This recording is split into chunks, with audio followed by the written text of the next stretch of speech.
Hello everyone. तो हमने transactions की बात की थी जिसमें हमने एसेट प्रॉपर्टीज़ देखा, ट्रांजैक्शंस क्या होती है, उसके फीचर्स क्या हैं, मतलब एक्टिव होगी ट्रांजैक्शन, देन कमिट होगी, मतलब पार्शियली कमिटेड होगी, देन कमिट होगी, देन जब कमिट हो जाएगी तो वो अपने जो भी रिसोर्स होगा उनको टर्मिनेट करेगी। तो हमने एक फ्लो डायग्राम देखा था ट्रांजैक्शन का, and asset properties, atomicity, consistency, isolation और ड्यूरेबिलिटी की बात की थी।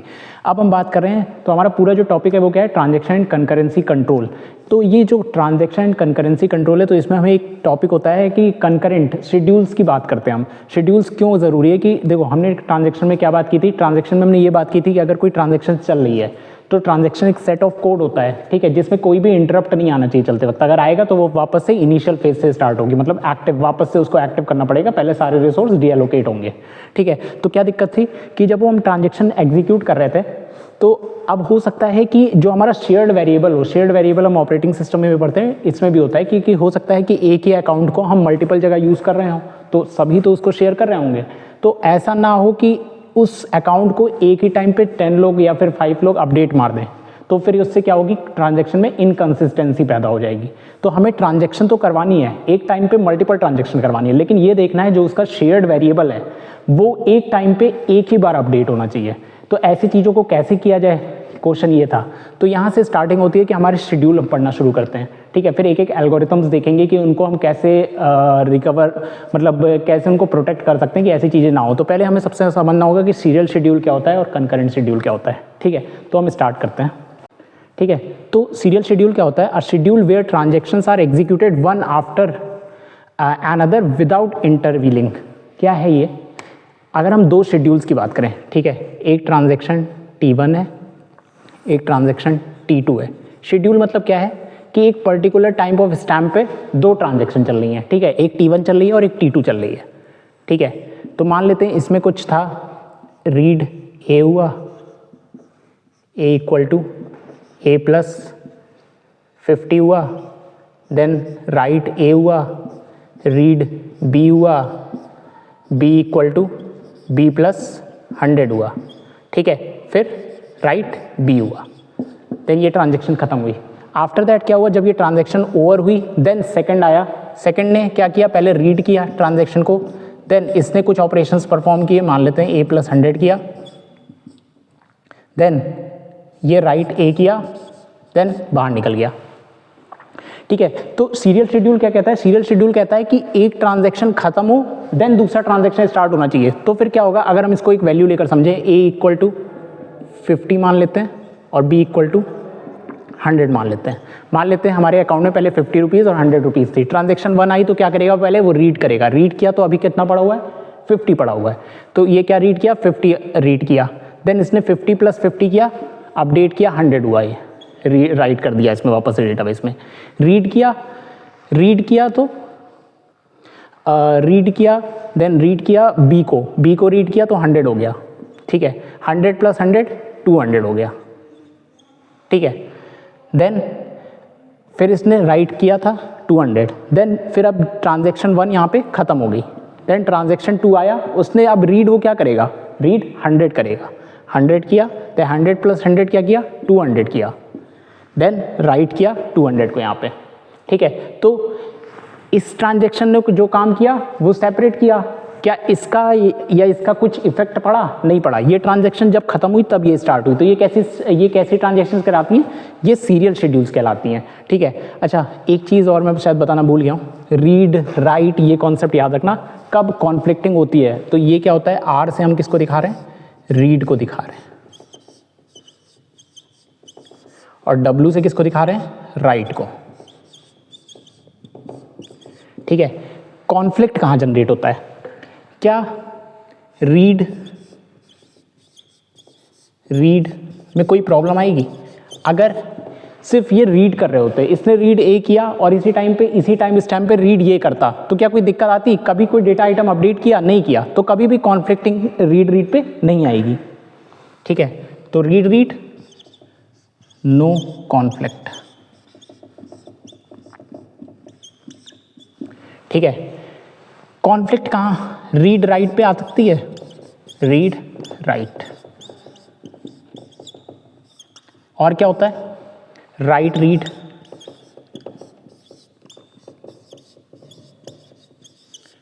और राइट राइट।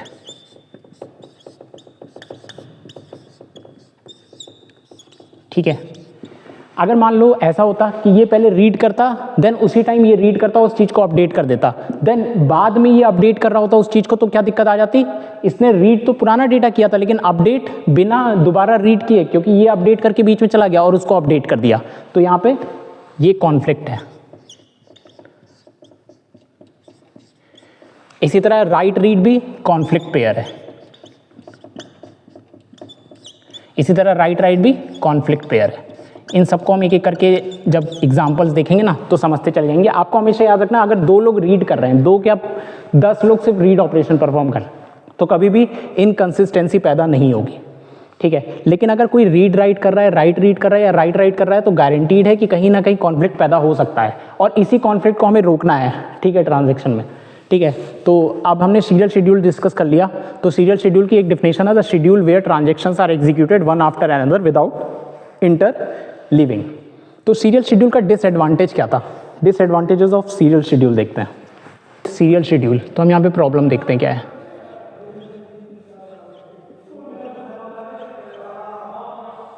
ठीक है, तो पहली प्रॉब्लम देखो यार, कि ऐसे अगर एक शेड्यूल एक बार में काम करेगा, फिर दूसरा शेड्यूल करेगा, जब ये खत्म होगा तीसरा शेड्यूल करेगा, तो waiting time of operating system में भी पढ़ते हैं, और यहाँ पर भी वेटिंग टाइम मतलब ट्रांजेक्शन, अगर n नंबर ऑफ ट्रांजेक्शन तो n नंबर ऑफ को n number of times wait करना पड़ेगा। ठीक है, तो वेटिंग टाइम ज़्यादा होगा।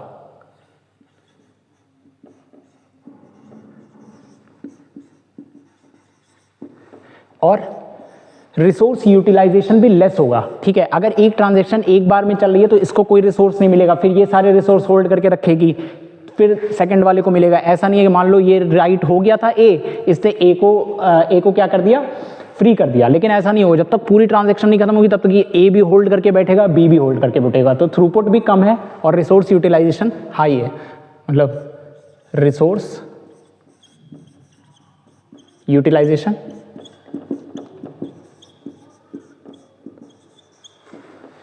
मतलब रिसोर्स यूटिलाइजेशन अच्छा नहीं है, मतलब लेस बोल सकते हैं। ठीक है, तीसरा क्या है, थ्रूपुट कम होगी, लेस थ्रूपुट।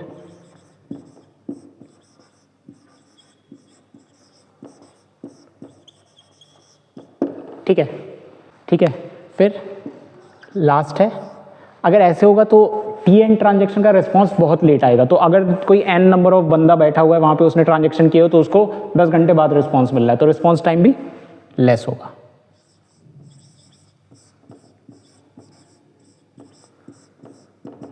तो ये इसके 4 ड्रॉबैक थे। ठीक है, तो इन ड्रॉबैक को ख़त्म करना था, तो इन ड्रॉबैक को ख़त्म करने का सिर्फ एक ही तरीका था कि हम शेड्यूल्स को, मतलब जो ट्रांजेक्शन्स हैं, हम उसको कंकरेंट परफॉर्म कराएं।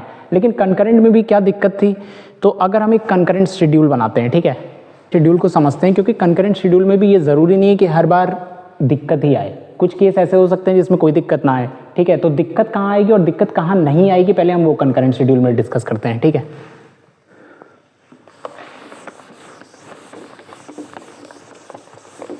अगर इसी शेड्यूल को हम कंकरेंट बनाएं तो काम करते हैं।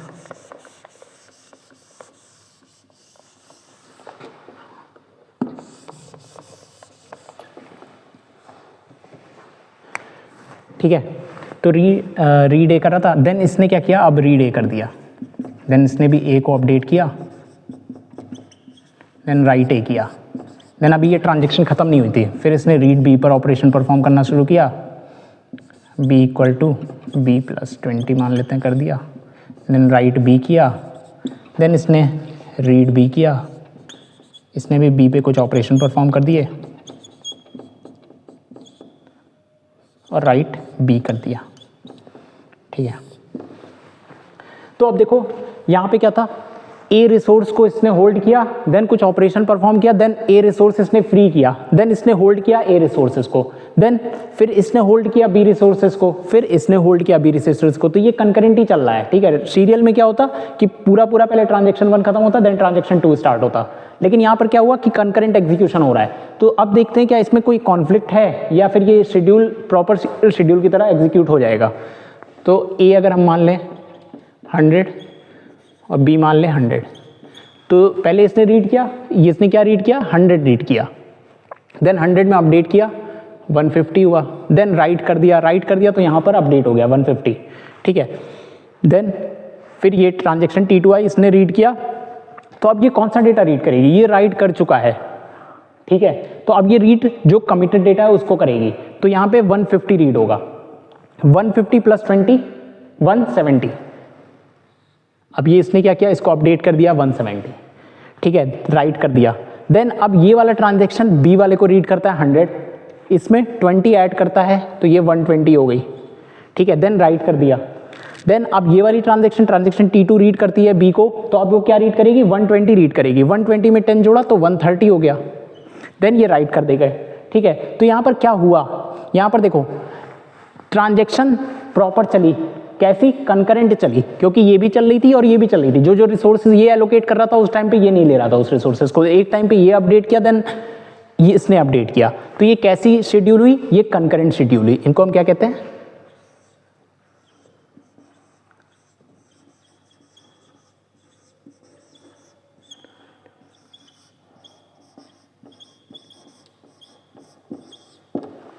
ठीक है, इनको कैसा कहते हैं, कंकरेंट शेड्यूल कहते हैं, ठीक है। अब ये कैसा था, ये तो अच्छी थी, मतलब ऐसी ट्रांजैक्शन थी जो प्रॉपर्ली सीरियल शेड्यूल की तरह ही वर्क कर रही थी। लेकिन दिक्कत कहाँ आएगी, दिक्कत अब इसमें अगर देखते हैं, दिक्कत देखें तो कहाँ पे दिक्कत आएगी। मान लो ये राइट नहीं करता और ये राइट यहां पे करता, ठीक है। इसने क्या किया, रीड किया, वापस से चलाते हैं इसको,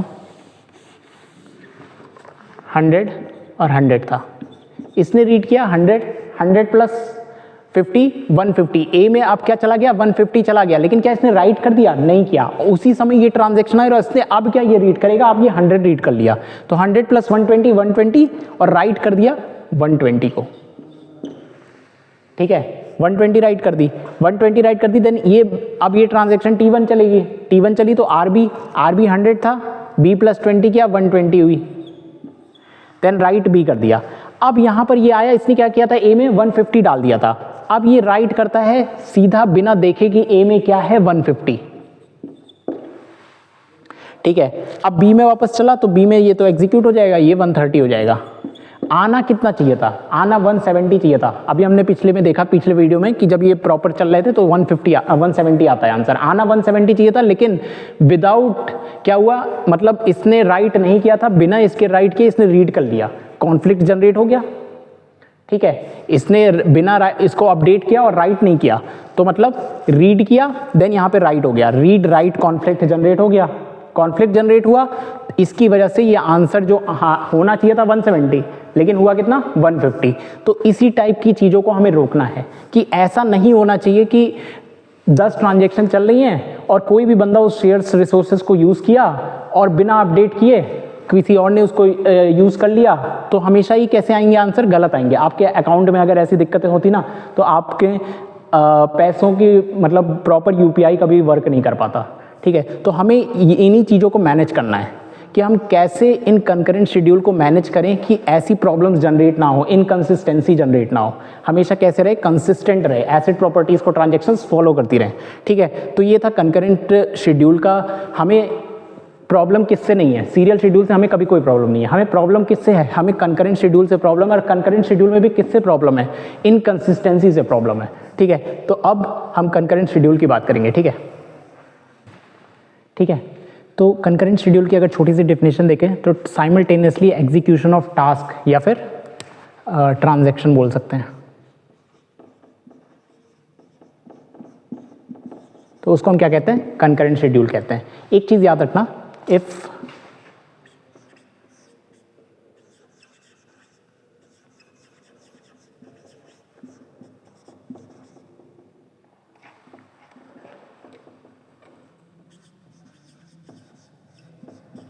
concurrent schedule gives same output,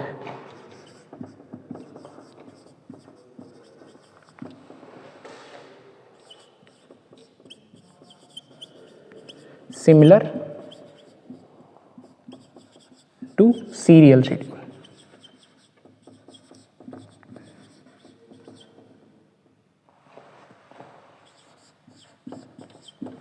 ठीक है, तो फिर क्या कुछ चेक करने की जरूरत है? नहीं, the schedule is serialisable, so the schedule is serialisable.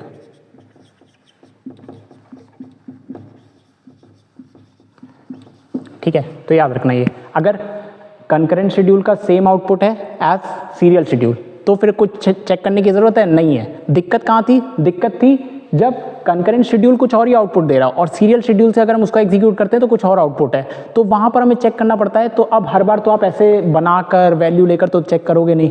ठीक है, तो कैसे चेक करोगे आप? चेक करने का दो तरीका होता है. अब अगर कोई कंकरेंट शेड्यूल की तरह आउटपुट नहीं दे रहा तो दो चीजें होती हैं, एक होता है व्यू सीरियलाइजेबल,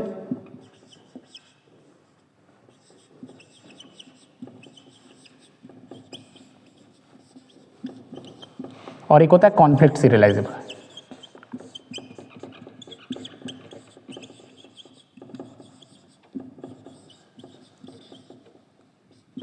ठीक है, इन दोनों से आप चेक करोगे.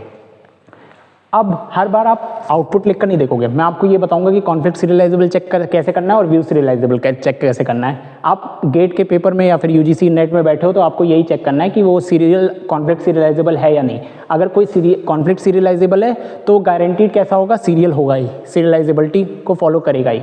अगर कोई व्यू सीरियलाइजेबल है तो भी वो सीरियलाइजेबल होगा, बट ये ज़रूरी नहीं है कि वो कॉन्फ्लिक्ट सीरियलाइजेबल हो. ये तो एक बहुत इंपॉर्टेंट कॉन्सेप्ट होता है, ये मैं चार्ट बनाता हूँ. ठीक है,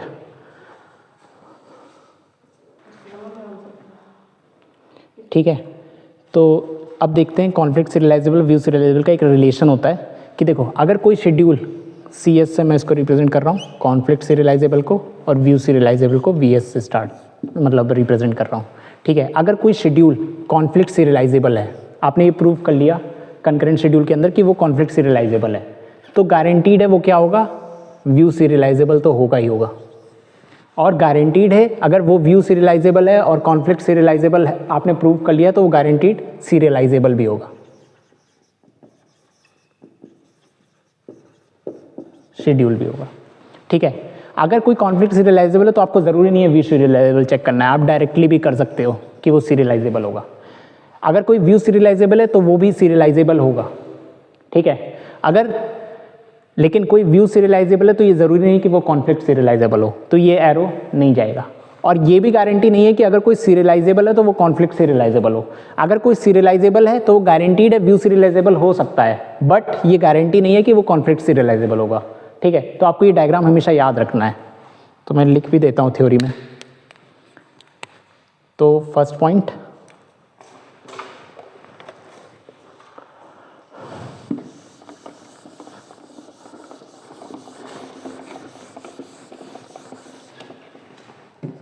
ये इंपॉर्टेंट है, कभी कभार आपसे डायरेक्टली थ्योरी में भी ये क्वेश्चन पूछ लेता है. पहला क्या बोला? If schedule is conflict serializable, तो वो क्या क्या होगा? Then it also view serializable and serialisable.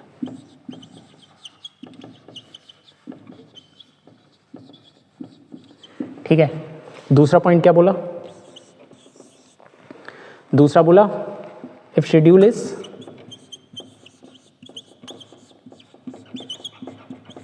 View serializable then it also serialisable.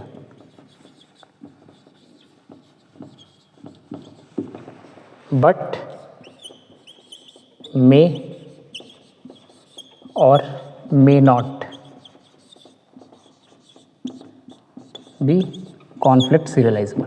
ठीक है, हो भी सकता है और नहीं भी हो सकता। आपने मान लो कॉन्फ्लिक्ट सीरियलाइजेबल चेक नहीं किया, आपने व्यू सीरियलाइजेबल सीधा चेक किया, गेट में आया, आपने बता दिया ठीक है सीरियलाइजेबल है, लेकिन गेट ने पूछा था क्या मल्टीपल चॉइस क्वेश्चन में क्या ये कॉन्फ्लिक्ट सीरियलाइजेबल भी है, तो आप व्यू सीरियलाइजेबल मत चेक करो, कॉन्फ्लिक्ट सीरियलाइजेबल चेक करेंगे और डायरेक्टली बता देंगे दोनों में है, क्योंकि आप इससे इस पे नहीं डिसाइड कर सकते, लेकिन इससे इसको डिसाइड किया जा सकता है। ठीक है, तो ये पॉइंट याद रखना। तीसरा पॉइंट देखें। ठीक है, तीसरा देखते हैं, if schedule is serialisable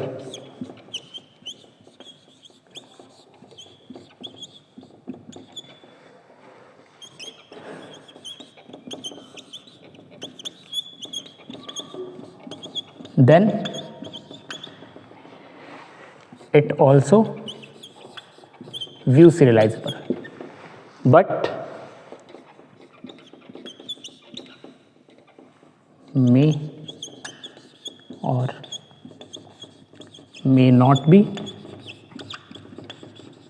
conflict serializable। ठीक है, तो ये 3 पॉइंट हैं जो कि इंपॉर्टेंट है। ठीक है, आपको ये फिगर हमेशा याद रखना है। ठीक है, अब हम स्टार्ट करते हैं कॉन्फ्लिक्ट सीरियलाइजेबल होता क्या है। ठीक है, ठीक है, तो अब कॉन्फ्लिक्ट सीरियलाइजेबल में मतलब कंकरेंट शेड्यूल में हम देखने आ रहे हैं कॉन्फ्लिक्ट सीरियलाइजेबल। अच्छा, सीरियलाइजेबल की डेफिनेशन तो मैंने आपको पहले भी बता दी थी। अगर शेड्यूल कैसा है, कंकरेंट शेड्यूल को अगर हम सीरियल शेड्यूल की तरह देख पा रहे हैं, मतलब वो सीरियल शेड्यूल की सेम क्या आउटपुट दे रहा है, तो वो कैसा शेड्यूल होगा, सीरियलाइजेबल शेड्यूल होगा। ठीक है, तो अब कॉन्फ्लिक्ट सीरियलाइजेबल चेक कैसे करते हैं कि कोई शेड्यूल कॉन्फ्लिक्ट सीरियलाइजेबल है या नहीं। ठीक है, तो इसका पहला स्टेप होता है, आप कोई भी शेड्यूल आएगा आपके पास तो आप पहले उसका क्या बनाएंगे, फर्स्ट स्टेप क्या होता है, precedence graph.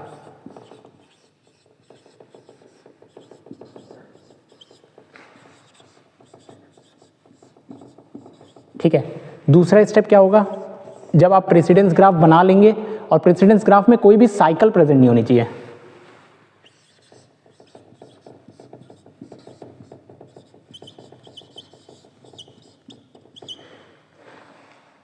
Cyclic, then conflict serialisable को मैं CS से रिप्रेजेंट करता हूँ। ठीक है, then it is conflict serialisable, और कॉन्फ्लिक्ट सीरियलाइजेबल है तो क्या है, सीरियलाइजेबल भी है। ठीक है, और अगर एसाइक्लिक नहीं है तो वो कॉन्फ्लिक्ट सीरियलाइजेबल नहीं है, और कोई चीज़ अगर कॉन्फ्लिक्ट सीरियलाइजेबल नहीं है तो फिर व्यू सीरियलाइजेबल हो सकती है। ठीक है, और व्यू सीरियलाइजेबल भी नहीं है तो फिर सीरियलाइजेबल भी नहीं हो सकती। ठीक है, तो अभी हम कॉन्फ्लिक्ट सीरियलाइजेबल के सारे क्वेश्चन देखेंगे, देन हम स्टार्ट करेंगे व्यू सीरियलाइजेबल। तो अगर आपको आ रहा है क्वेश्चन तो गेट इतना ज़्यादा कॉम्प्लेक्स करता नहीं है कि अगर कॉन्फ्लिक्ट सीरियलाइजेबल नहीं है तो आपको व्यू सीरियलाइजेबल चेक कराए। मैक्सिमम क्वेश्चन जो अभी तक गेट में आए हैं वो यही आए कि आप कॉन्फ्लिक्ट सीरियलाइजेबल चेक करो, देन आपको पता चल जाता है वो सीरियलाइजेबल है या नहीं। ठीक है, लेकिन सही तरीका यही है कि अगर कोई कॉन्फ्लिक्ट सीरियलाइजेबल नहीं है, ठीक है, तो आपको कहाँ जाना है, व्यू सीरियलाइजेबल चेक करना पड़ेगा। और व्यू सीरियलाइजेबल भी नहीं है तब आप बताओगे, तब आप गारंटीड श्योरली कह सकते हो कि हाँ वो सीरियलाइजेबल नहीं है। ठीक है, तो ये होता है पूरा कॉन्सेप्ट। तो अब एक क्वेश्चन से हम समझने की कोशिश करते हैं। ठीक है, ठीक है, तो अब हम क्वेश्चंस देखते हैं। पहला एक शेड्यूल अगर हम देखें, अच्छा शेड्यूल देखने से पहले हम एक छोटी सी बात कर लेते हैं, कहाँ कहाँ पे प्रेसिडेंस ग्राफ कैसे बनेगा, एक मैं थोड़ा सा व्यू दे देता हूँ। जैसे इसने रीड किया, देन इसने रीड किया, तो रीड क्या हमारा कॉन्फ्लिक्टिंग पेयर था, नहीं था, तो इसका प्रेसिडेंस ग्राफ कैसे बनेगा, T1 T2, ये होगा इसका प्रेसिडेंस ग्राफ। ठीक है, ये तो फर्स्ट, ये याद रखना। सेकंड, शेड्यूल में अगर T1 T2 इसमें रीड हो रहा है और इसमें राइट हो रहा है, तो ये कॉन्फ्लिक्टिंग पेयर थे, रीड राइट, राइट रीड और राइट राइट कॉन्फ्लिक्टिंग पेयर होते हैं। तो इसका ट्रांजैक्शन T1 हुआ और इसका ट्रांजैक्शन T2 हुआ। हमेशा आपको जितने भी ट्रांजैक्शन दिए हो पहले उनको एज अ नोड डिफाइन कर लो। ठीक है, देन देखो रीड से रीड राइट कॉन्फ्लिक्टिंग पेयर है, तो रीड से राइट ये कॉन्फ्लिक्टिंग पेयर है। ठीक है, तो इसका एरो किधर गया, इधर की तरफ गया। ठीक है, जो सेकंड पे था, पहले इसने रीड किया तब कोई कॉन्फ्लिक्ट आया नहीं आया, कहाँ पे आया, जब इसने राइट किया तब कॉन्फ्लिक्ट जनरेट हुआ ना, इसलिए एरो इधर की तरफ। तीसरा होता है शेड्यूल T1 है, T2 है, देन राइट हुआ और रीड किया। ठीक है, ऐसा मान के चलो कि इसने कुछ प्रोसेस किया, उसको राइट किया, देन इसने रीड किया, तो यहाँ पे कॉन्फ्लिक्टिंग पेयर कैसे बनेगा, T1 T2, राइट और रीड कॉन्फ्लिक्टिंग पेयर है, इसने राइट किया और इसने रीड किया है, ठीक है, तो कॉन्फ्लिक्टिंग पेयर कहाँ पे आया, T1 से T2 की तरफ आएगा, ठीक है, राइट रीड बाद में जो करता है ना उसकी तरफ हम बनाते हैं। और तीसरा पेयर क्या होता है, राइट राइट। अच्छा मान लो अगर इसने पहले राइट किया होता देन इसने राइट किया, तो कॉन्फ्लिक्टिंग पेयर है, हाँ है कॉन्फ्लिक्टिंग पेयर, लेकिन अब इसके नोट जब बनाओगे T1 और T2, तो पहले किसने राइट किया था, T2 ने किया, कॉन्फ्लिक्ट कहाँ से जनरेट हुआ, जब इसने किया, तो एरो T1 से T2 से T1 की तरफ, ठीक है। तो ये 4 केस होते हैं, आपको ये याद रखना है। क्वेश्चन कैसे देगा, अब हम 1-2 क्वेश्चन पे डिस्कस करते हैं, ठीक है। ठीक है, तो अब ये 2 ट्रांजेक्शन आपके सामने लिखा हुआ, हम पहले इसका प्रेसिडेंस ग्राफ बनाते हैं, ठीक है। तो पहला वाला शेड्यूल हम पहले देखते हैं, इसमें शेड्यूल है, ट्रांजेक्शन है, ठीक है। तो पहले क्या हो रहा है, ट्रांजेक्शन जो सबसे पहले आ रहा है ट्रांजेक्शन T1 और T2, पहले जितने ट्रांजेक्शन हैं उनकी नोड बना लो, बना लिया। देन स्टार्ट करो ऊपर से, टॉप डाउन से पढ़ना। रीड ऑफ ए हुआ, तो रीड से कोई दिक्कत है, अभी तो कोई दिक्कत नहीं है। राइट हुआ, देन रीड के करस्पॉन्डिंग राइट है, और राइट के करस्पॉन्डिंग यहाँ पे देखो राइट ऑफ ए आ गया। तो T1 में क्या था, रीड राइट जब तक चल रहा था तब कोई दिक्कत नहीं थी, जैसे ही यहाँ राइट और रीड आया, राइट होता तो कोई दिक्कत नहीं थी, लेकिन जैसे ही राइट आया तो कॉन्फ्लिक्ट पेयर जनरेट हुआ। इस रीड से देख लो या फिर राइट से देख लो, दोनों ही से ही देख लो, यहाँ पे राइट आ गया मतलब कॉन्फ्लिक्ट पेयर जनरेट हो गया। तो कैसे जाएगा, T1 से T2 की तरफ एरो जाएगा, कॉन्फ्लिक्टिंग पेयर आ गया ना। देन अब बी पे चेक करो, बी पे भी यहाँ पे क्या कॉन्फ्लिक्टिंग पेयर है, हाँ है, राइट आ गया इस वाले में, तो फिर से कॉन्फ्लिक्टिंग पेयर T1 से T2 ही है। लेकिन क्या इसमें साइकिल जनरेट हुई क्या, कहीं नहीं हुई, तो ये कैसा है, कॉन्फ्लिक्ट सीरियलाइजेबल शेड्यूल है। और अगर कॉन्फ्लिक्ट सीरियलाइजेबल है तो ये क्या है, हम डायरेक्टली कह सकते हैं सीरियलाइजेबल है।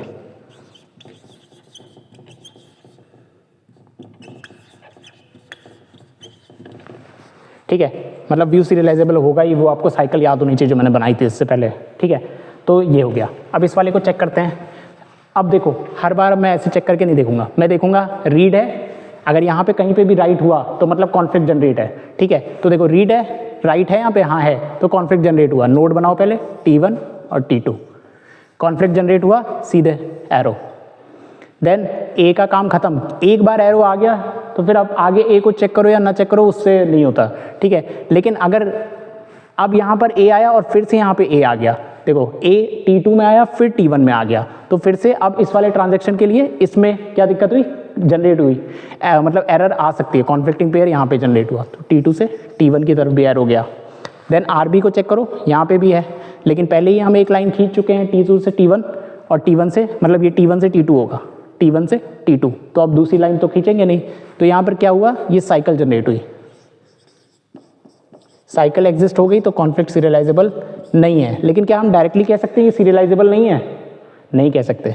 तो अब इसके लिए हमें क्या चेक करना पड़ेगा, व्यू सीरियलाइजेबल चेक करना पड़ेगा। जब हम व्यू सीरियलाइजेबल पढ़ेंगे तो हम देखेंगे कैसे चेक करते हैं व्यू सीरियलाइजेबल, ठीक है। अभी हम यहाँ पे गारंटीड क्या कह सकते हैं कि ये कॉन्फ्लिक्ट सीरियलाइजेबल नहीं होगा, ठीक है। अब हम एक गेट का प्रीवियस ईयर क्वेश्चन देखते हैं, ठीक है। तो ये रिसेंट गेट का ये क्वेश्चन है, ठीक है, इसको एक्सप्लेन करते हैं। तो आप देखो गेट में कभी भी आपको ऐसे नहीं देगा, जैसे मैं आपको बना के नहीं दे रहा था कि ये ट्रांजेक्शन में पहले ये चल रहा है ये चल रहा है, आपको गेट में कभी भी ऑप्शन दे या फिर क्वेश्चन दे ना, तो वो आपको इसी फॉर्म में देगा। तो आपको ये समझ में आना चाहिए ये लिखा क्या है, ठीक है, ये इंपॉर्टेंट होता है। तो देखो ये ट्रांजेक्शन दे रखी है, ये समझ में आना चाहिए आप, ये इंपॉर्टेंट है, ये क्या रखा हुआ है। तो R1X, तो ये क्या कह रहा है, ट्रांजेक्शन को पहले मेरी तरह बनाओ, उसके बाद चेक करेंगे। तो मैं पहले ऑप्शन ए चेक करता हूँ, इसमें पूछा था कि कौन सा कॉन्फ्लिक्ट सीरियलाइजेबल है, ठीक है। तो पहला अगर हम बनाएं तो इसने क्या किया, पहले R1X किया, T1 ट्रांजेक्शन है और ये T2 ट्रांजेक्शन है, ये 1 और 2 जो लिखा हुआ है ये ट्रांजेक्शन को रिप्रेजेंट कर रहा है। तो इसने क्या किया, इसको पढ़ना सीखो। पहला ऑपरेशन क्या चला, R1X, देन दूसरा ऑप्शन चला रीड, मतलब सेकेंड वाले पे चला X का, फिर राइट 1Y हुआ, ठीक है। हमेशा जब भी आप इस ट्रांजेक्शन को रीड आउट कर रहे होगे ना, तो हमेशा क्रॉस में लिखो चीज़ों को, ठीक है। और अगर इसके नीचे ही है तो इसके नीचे लिखो, ठीक है। W1Y हो गया, देन R1X इसी में हुआ होगा, देन W1X,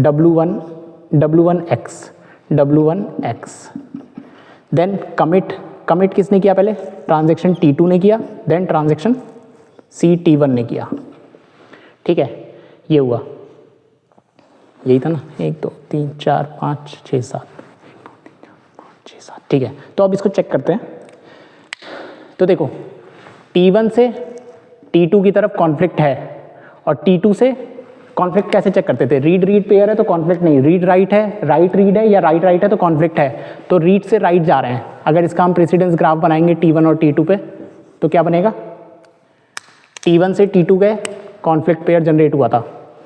अब देखो क्या राइट ऑफ एक्स, क्या ये भी कहीं पे राइट ऑफ एक्स कर रहा है या फिर रीड ऑफ एक्स कर रहा है, हाँ कर रहा है, यहाँ पे भी कर रहा है, यहाँ पे भी कर रहा है, मतलब कॉन्फ्लिक्ट यहाँ पे भी जनरेट हुआ, और साइकिल जनरेट होगी तो कॉन्फ्लिक्ट सीरियलाइजेबल नहीं है, तो पहला ऑप्शन गलत। दूसरा ऑप्शन चेक करते हैं। अब दूसरा ऑप्शन चेक करें तो W2X, पहले अब ये ऑपरेशन हो रहा है तो फिर से इसको चेंज करना पड़ेगा, इनके अकॉर्डिंग हमें बना के चेक करना है चीज़ें, ठीक है। धीरे धीरे आपकी प्रैक्टिस जैसे होगी आप यहीं से देखना शुरू कर दोगे। जैसे पहले WX हुआ फिर रीड हुआ तो मतलब कॉन्फ्लिक्ट हुआ, तो T2 से T1 की तरफ कॉन्फ्लिक्ट हो रहा है, तो डायरेक्टली आप बनाना सीख जाओगे, ठीक है।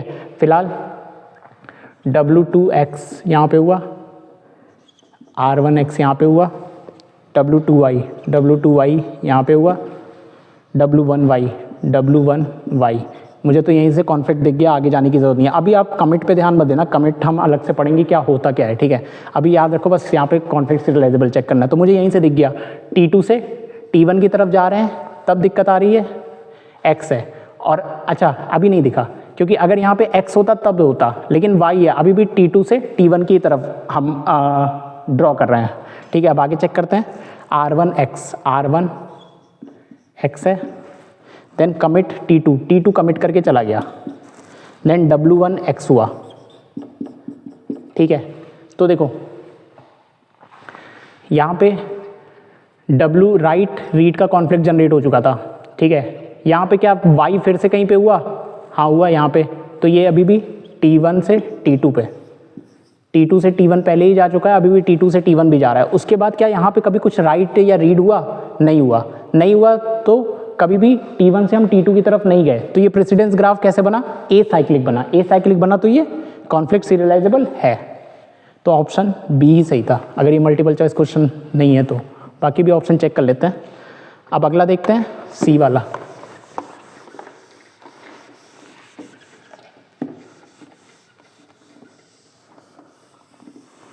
सी वाला देखे तो रीड 1X हुआ,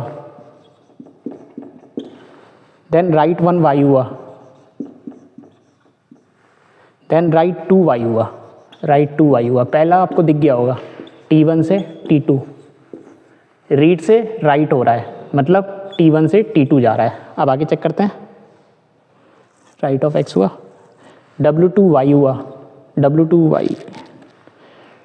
रीड राइट W2X हुआ, ओके, फिर W2Y हुआ, फिर रीड 1X होता है। तो फिर से अब यहाँ पे कॉन्फ्लिक्टिंग पेयर T2 से T1 की तरफ आ गया, तो यहीं पर साइकिल हमें दिख गई, मतलब ये भी कॉन्फ्लिक्ट सीरियलाइजेबल नहीं है। ये साइकिल कैसे चेक कर रहा हूँ पता है ना आपको, रीड अगर यहाँ पे पहले रीड हुआ है तो यहाँ पे राइट नहीं होना चाहिए कहीं, ठीक है। अगर यहाँ पे राइट हुआ है तो यहाँ पर उस डेटा पर, उस पर्टिकुलर डेटा पर कोई राइट रीड ऐसी कोई भी ऑपरेशन नहीं होना चाहिए, नहीं तो एज बनेगी, ठीक है। तो ये याद रखना। तो सी भी ऑप्शन नहीं है, ए भी ऑप्शन नहीं है, डी चेक कर लेते हैं, राइट 2X, पहले सेकेंड ट्रांजेक्शन ने राइट किया X पर, देन R1X इसने रीड कर लिया X को, तो यहीं पे एक कॉन्फ्लिक्ट पेयर जनरेट हो गया, कब से, T2 से T1, एक कॉन्फ्लिक्टिंग पेयर जनरेट हो गया। देन W1Y हुआ, देन W2Y हो गया, तो यहाँ से भी एक conflicting pair Y data point पे जनरेट हो गया, तो T1 से T2 भी चला गया, मतलब ये भी कॉन्फ्लिक्ट सीरियलाइजेबल नहीं है। तो आंसर क्या है आपका, बी आंसर है, बी ऑप्शन करेक्ट था इस क्वेश्चन का, ठीक है। ये गेट में पूछा हुआ रिसेंट का क्वेश्चन है, 2025 का ये शायद, ठीक है। तो इस तरीके से हम कॉन्फ्लिक्ट सीरियलाइजेबल चेक करते हैं।